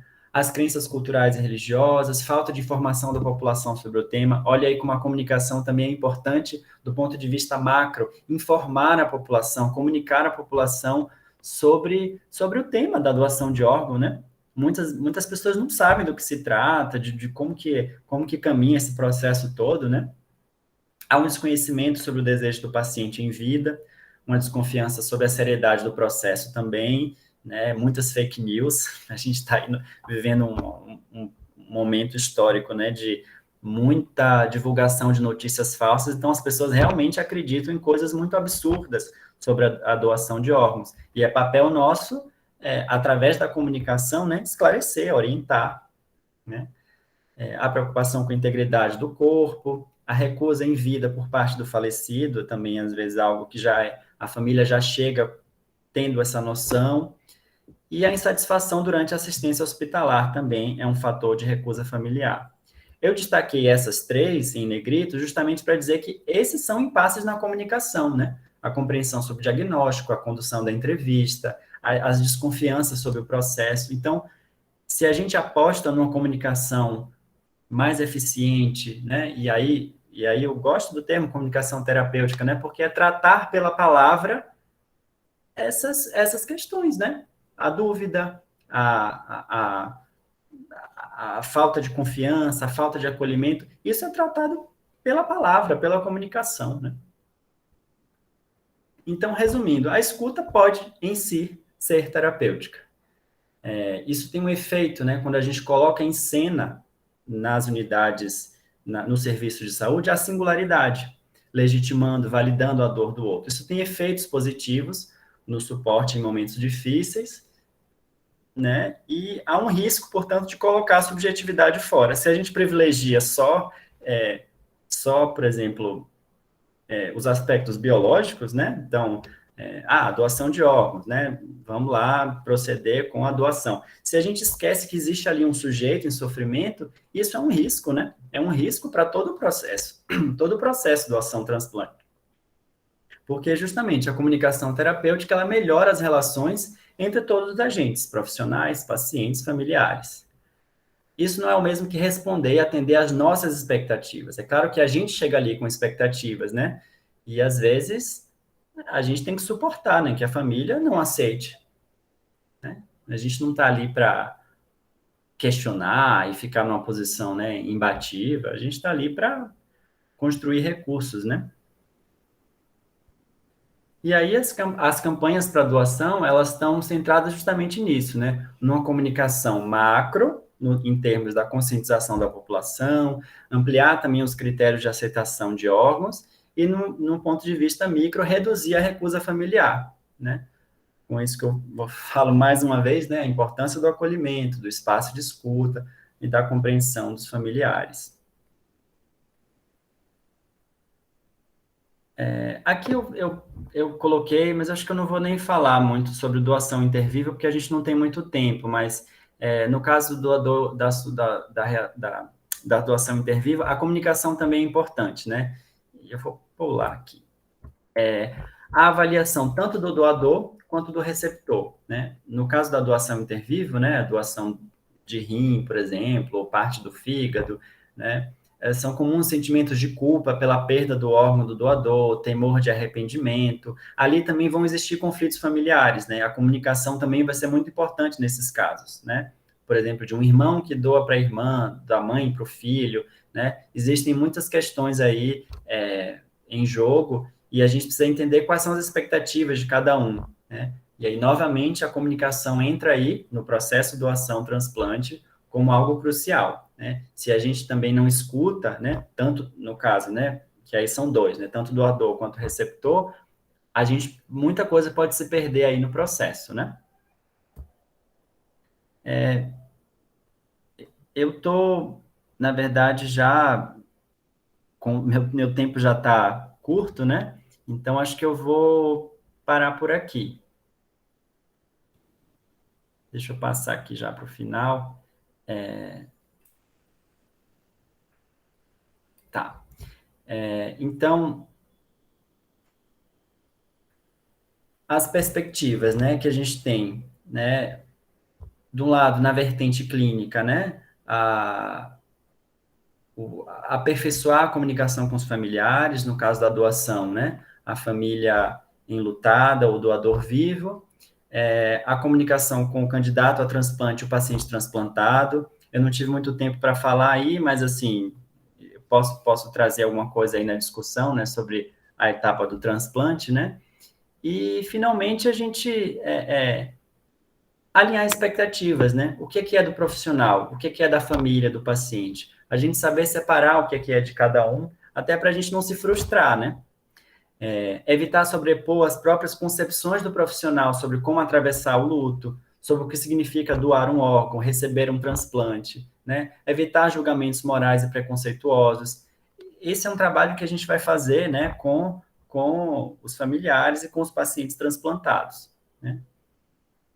Na vertente institucional, a gente tem um ponto de vista de melhorar a comunicação internamente, a equipe multiprofissional, então, compartilhamento de saberes, a tomada de decisão conjunta, né? E aí, uma coisa que eu acho importante destacar é que o vínculo dos profissionais com os pacientes também vai depender de como que a equipe funciona, né? Quanto mais coesa a equipe, mais esses processos funcionam, mais a assistência, o cuidado em saúde funciona melhor, né?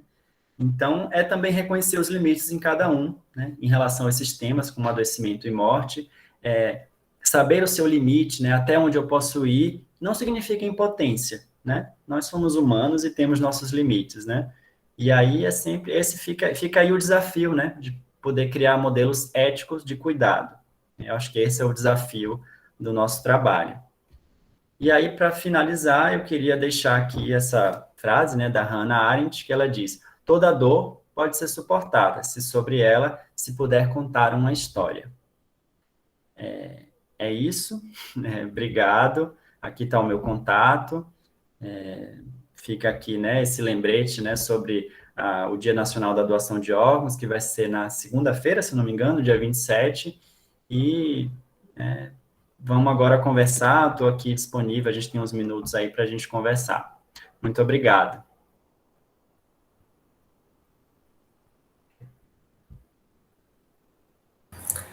Muito obrigada, Caio, por esse espaço.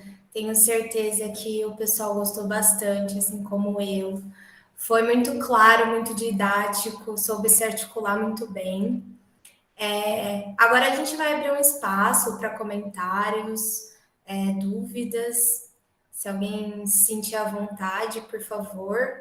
A gente teve um comentário aqui no chat da Elaine, que ela fala o seguinte: li alguns artigos sobre a intervenção educativa com o tema doação de órgãos, e esses artigos mostraram que a comunicação sobre o assunto, a disseminação de informações, aumentam o conhecimento sobre a temática. A discussão em família e, consequentemente, contribui para uma maior aceitação em relação à doação de órgãos. Sem dúvida, a comunicação é fundamental. Pessoal, agradecendo muito a apresentação. Obrigado, eu que agradeço. Posso comentar? Claro, fica à vontade. Então, sim, eu acho que quando assim, trazendo um pouco da minha experiência, né, quando eu, ali durante a minha residência, que foi nessa área de transplante, a gente sempre dedicava, né, o mês de setembro a pensar, né, em ações de informação, informar mesmo as pessoas sobre essa temática, e eu vejo que isso faz muita diferença, né? Tem pessoas que... hoje mesmo encontrei com uma pessoa, estava me perguntando sobre a palestra, a gente ficou batendo um papo, e ela realmente não... Ela disse, nossa, eu não sabia nada disso, né? Sobre doação, sobre... né? E aí eu queria frisar mesmo isso, que, assim, a gente está vivendo realmente um momento de muita... em que a transmissão da informação, né, ela está sendo muito prejudicada, assim, né, pelas fake news, né, tem uma, eu acho que, assim, eu sou a favor, né, do uso das redes sociais. Eu acho que, né, as redes sociais, elas têm um potencial muito grande de um alcance mesmo, de comunicar a muitas pessoas, mas a gente tem que ter muito filtro e muito cuidado com o que a gente lê e escuta, né? Mas realmente, assim, eu acho que isso tem a disseminação de informações de uma forma cuidadosa, ela tem um efeito muito, muito interessante. Então, para dar, primeiramente, aqui dar as boas-vindas a todo mundo. Como a professora Karina já citou, esse não é só um evento só da Liga de Transplantes da Escola de Enfermagem da USP, mas também da Liga de Medicina, né, de Transplantes e Cirurgias da Medicina da USP em Ribeirão Preto, e também da OPO, daqui de Ribeirão Preto também. Gente, parece que tem alguém com o áudio ligado. É o áudio mesmo, Sim. Quem que tá com o áudio ligado? Acho que é o áudio do Caio, acho que talvez seja a apresentação do YouTube. Beleza. Aproveitando esse espaço e dessa questão da rede social, é legal a gente pensar que a doação, ela sempre foi uma temática muito envolta em fake news, né? Sempre tinha a questão do tráfico de órgãos, da época do RG, por exemplo, do documento. A gente viu, os trabalhos mostraram que a doação diminuiu por causa disso, por causa de, não põe no teu RG não, que depois, se você for parar num hospital, ninguém vai fazer nada por ti, tá? Tipo, você vai ficar internado apenas para ir retirar teus órgãos.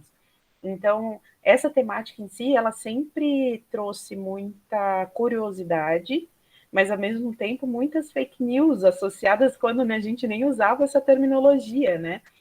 Então, acho que é muito importante. Eu sempre fui uma grande incentivadora do uso das redes sociais para o Setembro Verde e tudo mais, porque eu acho que a gente tem que trabalhar na mesma plataforma que as fake news se disparam, né? A gente tem que ir ali no mesmo ambiente para a gente conseguir ter esses espaços, né, de conversar, de trazer. Mas, Caio, prazer te escutar. Meu nome é Jéssica, eu sou enfermeira da OPO, tá? Cheguei um pouquinho atrasada. Mas foi um prazer assistir tua palestra, maravilhosa. A gente sempre aprende mais e mais, né? Fazer entrevista familiar é um aprendizado a cada entrevista, mas todo mundo fala, eu brinco, né, que quando a gente fala que é enfermeira da OPO, que o nosso trabalho é esse, quer conversar, todo mundo fala, nossa, mas você lida com a morte todo dia, né? Você fala com a família enlutada todo dia e não sei o quê. Mas eu falo, olha, sim, mas ao mesmo tempo é nesse momento que eu vejo as cenas mais bonitas que eu já pude presenciar na minha carreira, porque você vê uma família enlutada, em sofrimento, tem esse gesto de altruísmo, de pensar no próximo, e você cresce como pessoa de uma maneira que mesmo quando a negativa vem, se você conseguiu estabelecer uma relação de ajuda, isso cresce para você, não só profissionalmente, mas te cresce como pessoa. Você se abrir para essa relação, você se abrir para essa escuta, né? Então, isso te traz e te torna uma pessoa e uma profissional a longo prazo melhor em tudo, em todas as suas comunicações, né? Eu sempre falo, quando eu falo de comunicação, que a minha chavinha virou quando eu entendi que eu conversava com a família não para obter um consentimento, mas que eu conversava com a família para ver como eu poderia ser útil a ela, como eu poderia ajudá-la naquele momento, quais eram as dúvidas que ela tinha, o que é que vocês preferem que eu faça, é funerária, você quer que eu ligo, olha, eu não quero nem ligar, eu não quero, às vezes é uma coisa simples que eles me pedem, falam assim, olha, a hora que terminar a cirurgia, eu não quero ter que ligar para a funerária, você pode ligar? Claro, como que você quer que te ajude? Você avisa, me ajuda a ver como é que eu vou avisar a minha mãe, sabe? Então, a gente estabelecer, para mim, o grande passo da comunicação foi esse, assim, entender realmente que eu não estava ali para conseguir um órgão, um consentimento, mas que eu estava ali para me abrir da melhor maneira e ajudar aquela família da melhor maneira possível. E quando eu vou falar sobre isso, eu falo, gente, a gente não está no momento de trazer mais sofrimento para essa família, né? A gente está no momento de trazer facilidade. Então, a gente tem que saber respeitar o tempo da família, o processo da família, porque às vezes a gente vê que os profissionais, às vezes por inexperiência mesmo com a temática, entram muito rápido num turbilhão de informação e informação, de querer conseguir aquele consentimento e se atrapalha no momento de não dar tempo para essa família pensar e de, às vezes, ocasionar um sofrimento para ela, né? Que não é nunca, jamais o nosso objetivo. Mas, nossa, Caio, parabéns, excelente. Amém te escutar, que a gente possa ter oportunidade mais vezes de escutar você aqui para os bandas de Ribeirão. Obrigado, Jéssica. Sim, certamente seria um prazer, né? Eu acho que é um tema muito amplo. Eu realmente, eu até me perdi aqui no tempo, porque ainda tinha, eu falei sobre a doação, ainda tinha muita coisa para falar sobre transplante, por exemplo, né? Mas aí eu acho que só falar da doação de órgãos a gente já tem um campo muito, muito fértil e muito, muito amplo, né? Eu achei muito interessante isso que você colocou sobre a própria relação do profissional com esse objeto de trabalho, né? Com a entrevista, com a doação, porque quando você chega com essa posição, né? Eu não vim aqui para obter o consentimento, isso traz um certo desencargo, né? Assim, para o profissional e não lidar com a impotência, uma possível impotência caso a família não aceite a doação, né? Então, acho que o principal, né, justamente é escutar essa família, né? Saber quem que é essa família, o que é que essa família precisa ali naquele momento, né?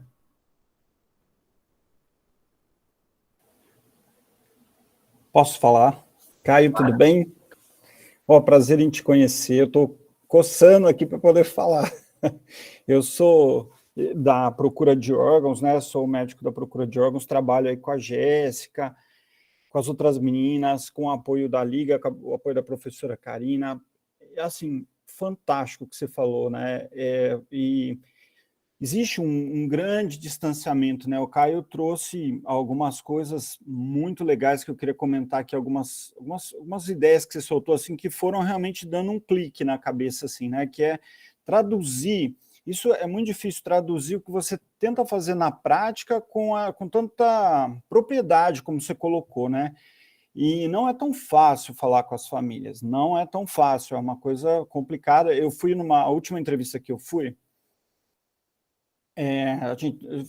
fomos eu, a enfermeira da OPO, entrou o médico, e até da escola, um dos nossos residentes, e ele falou para a família, levantou e foi embora, e a enfermeira olhou para mim e falou, você está brincando, né? Ele não falou que ela morreu. Eu falei, pois é, ele não falou que a paciente morreu. Então, assim, existe um distanciamento enorme para o que a gente faz realmente, a gente tem que se fazer valer, comunicar, falar, olha, aconteceu isso, assim, então, alguns flashes que você deu aqui, eu até anotei, porque eu achei fantástico, eu queria até que você comentasse, umas coisas muito legais. Você falou assim, em se tratar, né, a primeira coisa, assim, como se a gente fosse jogar um futebol, mas nós estamos no hospital. Vai jogar seu time contra o meu, mas nós estamos num ambiente hostil, um ambiente que a família não está acostumada. A família não vai estar confortável para falar com você, na medida que ela está no hospital, que ela não conhece o ambiente, que ela não se interage. Tudo ali é estranho. Para o paciente também é muito difícil, né, gente? Vamos combinar que para o paciente é um choque. O paciente chega no hospital e fala, o cara está em casa, porque isso aqui é uma loucura, é tudo diferente do que eu vivo, não é a vivência que eu tenho, né?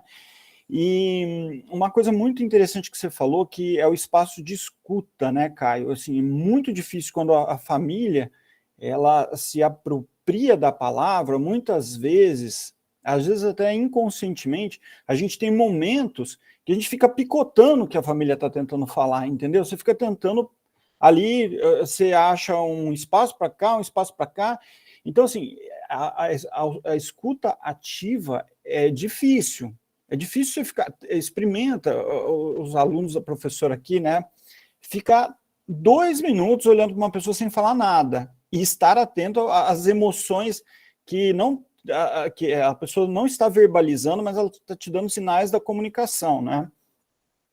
E, bom, eu queria falar isso, tem mais algumas coisas que eu queria te perguntar, posso ir te perguntando picado, né, Caio, porque tem umas coisas legais aí que eu queria que você fosse comentando aí no meio do caminho. Opa. Então, obrigado, Marcelo, enfim, os comentários e perguntas, mais comentários mesmo, né? É isso que eu quando eu falo, né, sobre essas condições adversas, é porque de fato é o que a gente encontra, né? Assim, pelo menos na minha experiência, né, de estar ali, de estar diante de situações em que é o momento mais adverso possível para ter uma conversa, né? Assim, justamente por isso que a Jéssica estava falando, né? Falar sobre uma decisão, né? Num momento tão duro e tão corrido e com tantos procedimentos, né? Exigências práticas, né? Então, eu acho que quando a gente entende que a gente está distante de um cenário ideal, né? E a gente entender que é um cenário possível, né? Que é possível ter efeitos, né, a partir da escuta ativa, efeitos de acolhimento, né? Se a gente, como profissional, a gente precisa estar advertido de que a gente está distante de um cenário ideal, né?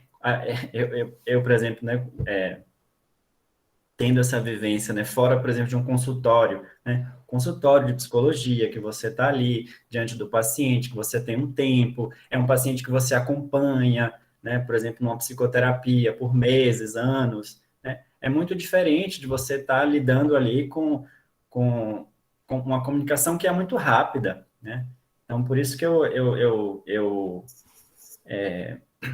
quis frisar, né, essa questão do acolhimento, né, da escuta, mesmo que seja pontual, né, mas que a gente, é uma aposta, né, é uma aposta que isso tem algum efeito. Às vezes a família não vai querer falar muito, mas assim, me ajuda eu preciso entrar em contato com fulano, eu preciso fazer tal coisa. A gente tem que suportar isso, né, que às vezes a nossa intervenção vai ser uma coisa pontual mesmo, né, mas é isso. Acho que é isso. O Caio, deixa eu fazer mais uma pergunta. Estou me apoderando aqui, estou muito confortável na posição de aluno aqui, estou aprendendo hoje. O Caio, mas o que é legal, assim, quando você... legal dos profissionais, né, todos os colegas que nos assistem aqui pensarem, né, quando você coloca a pessoa, você coloca 3 pessoas e você dá uma notícia que é uma notícia que você sabe que vai provocar uma certa dor, um desconforto ali de aceitação, né? É importante ser também tem todas as técnicas, né, de conversa, como a técnica do desacoplamento, que você vai falando com a família, dando as informações aos poucos, ao longo do protocolo e tal.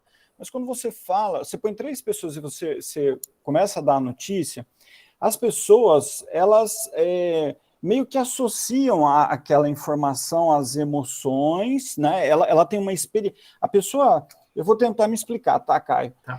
Isso é até interessante porque existem empresas que estão fazendo esse perfil aí de inteligência emocional. Então, a pessoa, ela recebe aquela informação, ela vai cruzar aquela informação com algumas experiências que ela viveu, isso vai despertar nela emoções e, de uma certa forma, vai mostrar como ela vai reagir àquilo. Então, pessoas diferentes respondem de forma diferente a mesma notícia, né? Como você estava explicando. Sim. Mas é importante que as pessoas entendam isso, que nem todas as pessoas da família estão na mesma página com a mesma notícia, né? Uhum. Por isso que é tão importante a gente ir conversando com a família e replicando. Nós temos até uma coisa super legal e interessante, nós temos quando a gente, no momento que a gente faz as entrevistas familiares, a gente vai falando com a família, se a gente chega no último momento e a família, não sou doador, ou estou esperando um familiar chegar, a gente tem ainda uma entrevista chamada entrevista de resgate. Mesmo que tudo não deu certo, no outro dia você vai continuar, como a Jéssica comentou, fazer a mesma coisa que a gente vai fazer, acolher a família, né? O nosso objetivo não é doar órgãos para transplantes. Sim. Nosso objetivo é acolher as famílias e possibilitar a doação para elas. Então, a gente tem essa entrevista de resgate, super legal isso aí. Uhum. E aí, só complementando, Marcelo, se você me permitir, Marcelo, um minutinho, essa entrevista de resgate é uma técnica legal quando a gente, às vezes, a gente não tem abertura de falar sobre doação de órgãos, porque, às vezes, a fase do luto que aquela família está passando, ela não nos permite entrar no assunto, né? Ela está num momento, às vezes, de negação ou de ira tão forte que a gente precisa saber que o nosso tempo de profissional não é o tempo da família, que é muito o que o Caio falou na apresentação também. Existem esses tempos.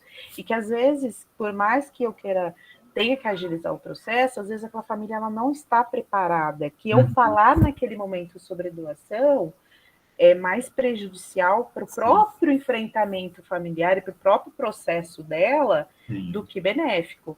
E, às vezes, a gente realmente tem que parar a entrevista, falar, olha, vou para casa, amanhã a gente conversa, porque às vezes, por exemplo, o nosso membro-chave da família, né, aquele membro-chave às vezes não está preparado. A gente teve uma situação há pouco tempo com uma criança, né, que a mãe, ela estava em negação, outros membros da família podem até falar, não, mas o que acontece agora? Eu falo, olha, vamos esperar, deixa ela se acalmar, vão para casa, dá uma comida para ela, e aí a gente volta a conversar amanhã cedo. Às vezes é uma entrevista de madrugada, que a gente sabe que não é legal conversar, às vezes, muito à noite, mas assim, e às vezes a gente não tem essa abertura de falar de doação naquele momento.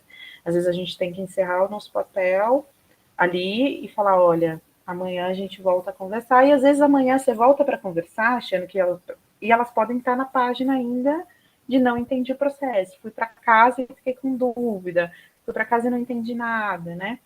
Então, esse recurso, às vezes, da entrevista do resgate que o Marcelo falou, não é só na questão da conversão, às vezes, quando a gente acha que alguma informação ficou, ou que a família possa se arrepender da decisão tomada, mas também nos momentos que a gente nem consegue abordar sobre doação por causa do estágio que a família está, né? Por causa do processo e do tempo que a família precisa ali no seu momento de dor e sofrimento. Desculpa, Marcelo, pode continuar. Não, eu gostaria que o Caio falasse sobre isso, né? De validar as emoções das pessoas e que as pessoas realmente, né, têm emoções diferentes ali e tudo que acontece, Caio, como você falou, tudo junto ao mesmo tempo, né? Então, isso é interessante.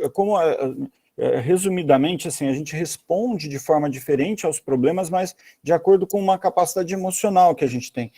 Então, apesar da gente não ter te deixado falar, Caio, eu queria falar também que, assim, resumidamente, né, e tão importante nesse contexto que você falou, é a saúde emocional dos profissionais que lidam com tudo isso, né? Existe um fundo, assim, por exemplo, uma coisa A gente é o transplante todo o tempo, 24 horas, senão a gente não é honesto com a gente mesmo, né? E hoje me aconteceu uma coisa muito interessante. Eu estava vindo correndo para assistir o Caio, não posso perder o Caio falar.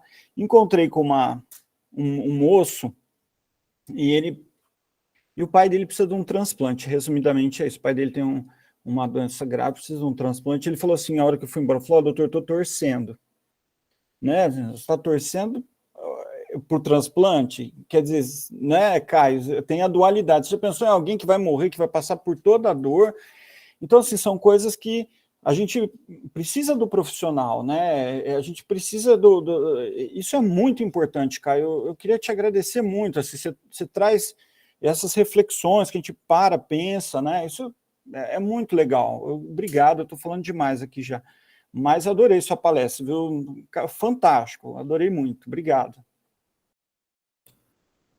Eu que agradeço as pontuações, muito, muito bom, essas trocas, né? E também me fazem pensar. Vou fazer alguns comentários, assim, eu não sabia sobre essa possibilidade da entrevista de resgate, achei bem interessante, né? De fato, assim, quanto mais a gente conseguir estender, né, ou desdobrar esse espaço de escuta, talvez para um outro momento, é uma possibilidade, né? Porque, de fato, é isso. Pela a experiência que eu tive, assim, o que eu vi assim nesse cotidiano é que é muita coisa ao mesmo tempo mesmo, né? E aí, como eu falei, isso é longe de um cenário ideal, de que a família vai lá e vai, né, falar e a gente vai escutar e não vai ser interrompido, a gente vai estar num lugar, numa sala apropriada. Então, assim, são muitas situações de improviso mesmo, né? Falar desses temas já é em si, né, muito, muito duro, muito difícil. Eu também acho, né, que a saúde mental, né, a saúde emocional e mental, né, dos profissionais é algo muito importante da gente se trabalhar, né. Eu sei que hoje existem as cursos de atualização e capacitação em captação de órgãos. Então, aqui aproveitando, inclusive, a pergunta da Sara, né, como é que foi para mim, enquanto psicólogo, participar da entrevista e qual o ganho integral profissional psicólogo? Eu acho que o psicólogo só tem a acrescentar e também aprender com outras profissões, né? Como eu falei, né, minha posição é que, assim, não é só o psicólogo que pode escutar, né, e participar. Inclusive, eu conheço muito poucos psicólogos que integram, né, as OPOS, as CIDOTs, né? É uma coisa que inclusive, a gente falava muito disso na residência, né, que os psicólogos podem fazer parte, né, porque, assim, a gente trabalha muito, sim, a gente trabalha muito com isso, né, com a escuta, com a questão da abordagem ao sofrimento psíquico, né, então eu acho que talvez o ganho para mim, enquanto profissional, é também ajudar na capacitação dos profissionais para trabalhar com isso. Assim como eu aprendo muita coisa, eu também posso contribuir com a formação dos profissionais, né? Então, acho que talvez para mim esse seja o principal ganho. E participar da entrevista, assim como fazendo eco ao que vocês, Marcelo, a Jéssica falaram, né? É realmente muito enriquecedor, né? A cada entrevista é quase como se a gente tivesse diante de uma situação nova, de novas possibilidades, né? Por isso que eu usei muito a palavra singularidade, né? Porque eu acho que tem a singularidade de cada família e, como você também aponta, dentro de cada família existem singularidades. E aí é um desafio, né? Ter esse manejo ali, né? Muitas vezes de interesses conflitantes dentro da própria família, né? Não sei como que eu poderia responder isso, assim, claro, não tenho uma receita do que fazer nesse momento. Se o pai diz uma coisa, a mãe diz outra, né? Eu acho que às vezes até ser um pouco provocador nesse sentido, né? De tentar entender como que eles estão comunicando entre eles, né? Assim, como que funciona a comunicação dentro dessa família, né? Como é que vocês estão se comunicando? O que é que tem uma outra pessoa que pode também ajudar aí nessa comunicação? É claro que quanto mais pessoas a gente agregar, mais chance a gente tem de ter ruídos, né? Mas é uma aposta, talvez, de fazer circular a palavra, né? Não sei se Só responde. a minha experiência pessoal em quando eu consigo integrar o profissional psicólogo nas minhas entrevistas é sempre muito positiva. Não só na leitura de vocês, que é muito mais completa do que a nossa, por mais o treinamento, mas também tem uma parte ingrata da entrevista familiar, é que quando tem o consentimento, você tem um tempo, né, para você preencher ficha, para você pegar a documentação, para você tirar xerox, para você resolver a parte prática da doação. E quando você está sozinho, fazer a entrevista sozinho, é muito desagradável você ter que deixar aquela família dentro daquele ambiente inóspito hospitalar para ter que ali na recepção tirar um xerox do documento, ou tirar o xerox do termo de consentimento.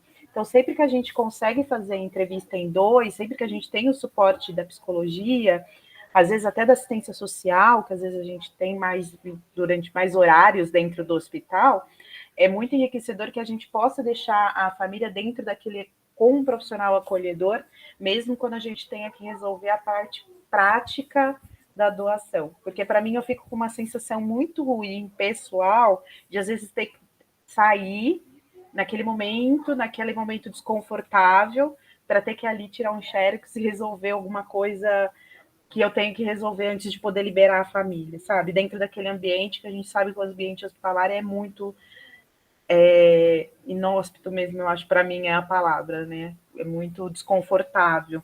Então, numa situação desconfortável, numa hora desconfortável, num ambiente desconfortável, e eu não poder estar ali, ter que sair para ir tirar um xerox, ou para ir pegar uma caneta, ou para pegar um termo, ou alguma coisa que eu tenho que pegar. Então, sempre que eu consigo fazer em dois, além das nossas competências se complementarem, eu acho que o acolhimento para a própria família fica mais integral, de certa maneira. Eu acho que eu atendo e acolho melhor essa família quando eu tenho a disponibilidade de fazer a entrevista em duas pessoas.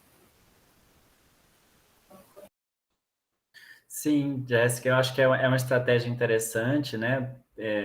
Justamente, primeiro porque tem muita coisa para dar conta, né? Eu me lembro de situações, né, que eu efetivamente não integrava a equipe da OPA, porque eu era residente, então eu estava ali, algumas rodas, né, da residência que eu passei, então eu me lembro de situações bem parecidas com o que você está falando, assim, né, do enfermeiro da OPA precisar sair para resolver e eu ficar ali com a família, e às vezes nem tinha muito o que falar, mas só a presença, né? A presença de alguém ali, o silêncio, né? Eu falei muito hoje sobre a questão do silêncio, da comunicação não verbal. Às vezes só a presença ali, de certa forma, é apaziguadora, né?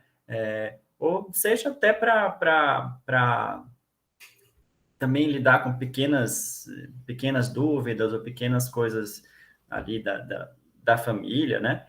Mas é isso. A Sara pergunta aqui, eu acho que vou ler a pergunta, né? Como lidar com a carga emocional do profissional da entrevista familiar? É permitido se emocionar? Como expressar esses sentimentos sem deixar intervir no momento terapêutico? Eu acho que sim, né? É muito difícil a gente falar assim eu tenho que me controlar ao máximo, eu não posso chorar, né? Em algumas situações, sim, eu acho que o profissional vai se emocionar, ou vai, né, expressar alguma emoção. A gente não é um isopor, né, que vai estar ali sem nenhum tipo de reação. É claro que você tem que saber como como se portar, né? Assim, não sei se tem uma regra, mas saber dosar isso, né, de alguma forma. Mas, assim, lidar com a carga emocional, aí, assim, aí eu acho que é também um exercício cotidiano, né? Como vocês mesmos falaram, assim, é lidar cotidianamente com a morte, né? Não só na captação de órgãos, eu acho que quem trabalha em hospital, né?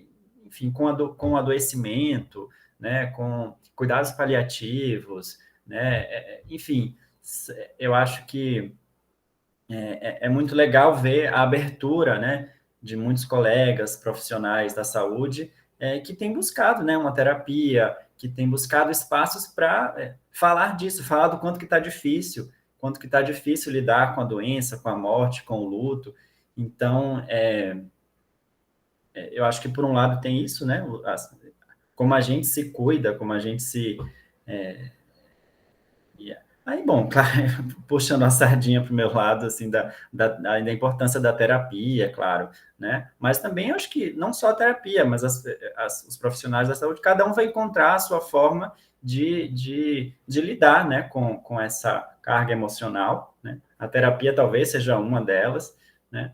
E quanto a se emocionar, eu acho que aí não tem muito como você lutar contra, né? Claro que você saber que sim, que aquela situação, né, ali daquela família enlutada vai também te despertar, né, sentimentos de tristeza, às vezes vai te lembrar de coisas, né, pessoais que você viveu. Então, eu não diria que você tem que lutar contra isso, né, mas talvez entender que fora dali você pode falar disso e trabalhar isso num outro espaço. Certinho. Essa comunicação está sendo, assim, muito bacana, ver essa troca entre vocês. A gente vai encaminhar para o final, mas antes tem uma perguntinha da Tatiane, que ela fez há um tempinho, eu acho que seria interessante a gente tentar respondê-la. Claro, Que claro. é a seguinte: você acha que se fosse colocado em um documento oficial como o RG, a vontade de ser doador não melhoraria a captação, no sentido de ser uma declaração concreta? Olha, eu sei que, pelo que eu me lembro, assim, da legislação, né, antigamente a gente tinha, né, registrado, né, no RG, assim, sou doador de órgãos, e que no Brasil a doação passa a ser consentida, né, a partir de 2001, se não me engano, né, ou seja, que o consentimento da família passa a ser um requisito. Eu não sei se... É claro, né, que, assim, o doador falecido, por razões óbvias, ele não pode expressar ali o seu desejo. É por isso que as campanhas, né, de doação de órgãos insistem muito nisso, né? Avise a sua família, né? Fale desse tema com a família, né? Não sei se necessariamente ter algo oficial, registrado, se seria o melhor caminho, né? Mas eu acho que o que a gente tem feito, né, o que eu tenho visto assim das campanhas é incentivar essa comunicação, né, interna dentro das famílias, para que você possa falar disso, né? É claro que ninguém está, como eu falei, né, as situações, né, que culminam na morte encefálica, elas são repentinas, inesperadas, né, em muitos casos, mas que cada vez mais esse tema tem sido falado, né, e discutido na sociedade, né, de uma forma mais aberta. Então, eu acho que esse é um caminho, né? Se eu puder complementar rapidinho, Claro. queria só fazer 2 pontuações. A gente sabe, foi de 98 a 2001, essa questão da presumida, né, que você colocava no RG e tudo, e teve uma queda justamente por causa daquela questão de burburinho, de ruído, de desinformação da população em si. E a gente sabe que, por exemplo, a Espanha, que tem o maior índice de consentimento que a gente tem, eles têm presumida, mas eles não deixam em nenhum momento de fazer entrevista familiar e de consentir, e ter o consentimento familiar. Então, eu acho que, na minha opinião, pelo menos, a capacitação do profissional, a conversa, estimular a conversa na sociedade, talvez seja mais efetivo do que uma legislação que queira impor e que possa causar ainda muito ruído na população. E o segundo ponto que eu gostaria de colocar é que, assim, eu não sei se mesmo se tivesse no RG, sou doador de órgãos, e você pegar uma família que, por convicções religiosas, por qualquer que seja motivo, seja contrário, imagina quão deletério para o processo dela do luto seria não respeitar. Porque, assim, a partir do momento que a pessoa falece, o corpo é da família, né? Ele é para a família fazer, e a gente sabe que os processos funerários e todas as celebrações são muito importantes para o processo de luto dessa família. Então, se a gente pega, às vezes, uma família que seja completamente contrária e a gente, por motivo de estar no RG ou qualquer que seja, a gente força essa decisão para ela, eu imagino quão ruim é para essa família, quanto mal a gente vai estar fazendo no processo de luto dela e no processo de como ela vai ter isso, né? A gente sabe que tem aquelas questões de não ter familiar, que são gaps aí da nossa legislação. Talvez a gente deixar num testamento vital, talvez ter algum outro documento que uma pessoa altamente esclarecida possa deixar, que tenha essa vontade. Talvez sim, mas assim, para mim fica só essas duas reflexões aí, de que talvez tenha esse ruído e essa questão, e talvez eu não me sentisse confortável em levar para frente uma doação que a família se posicionasse completamente contrária, apesar de que tenha num RG ou numa documentação. Certo, Jéssica, muito obrigada por contribuir. Agora a gente vai precisar mesmo encerrar, o papo tá bom, mas amanhã tem mais, então é isso. Lembrando que o link para contabilizar a presença foi disponibilizado aqui no chat. Amanhã, dia 24, às 6 horas da tarde, teremos a palestra com a Neide. A Neide é enfermeira e tem uma vasta experiência no ramo da doação de órgãos, então, assim, a gente conta muito com a presença de todos vocês. E muito obrigada mesmo pela participação de todos, foi ótimo. Eu vou mandar aqui novamente no chat, Joyce, tudo bem? E é isso, muito obrigada, Caio, de verdade, pelo espaço. Jéssica, Marcelo, Karina, a todos que puderam contribuir para esse momento, viu? Muito obrigada. Boa noite, pessoal. Olha, não conseguimos transmitir pelo YouTube, mas nós vamos colocar o vídeo lá para todo mundo assistir depois. Beijão para todo mundo. Obrigada, Caio. Valeu, viu? Parabéns. Obrigado, Karina. Obrigado a todos pelas pontuações, pelas contribuições. Espero ter sido esclarecedor aí nessa minha fala e agradeço muito o espaço, assim, foi muito rico, acho, né? Me superou minhas expectativas, muito legal. Com certeza. Então, até amanhã, 6 horas, com a Neide, pessoal. Muito obrigada. Tchau, tchau. Boa apresentação amanhã. Boa noite. Boa noite.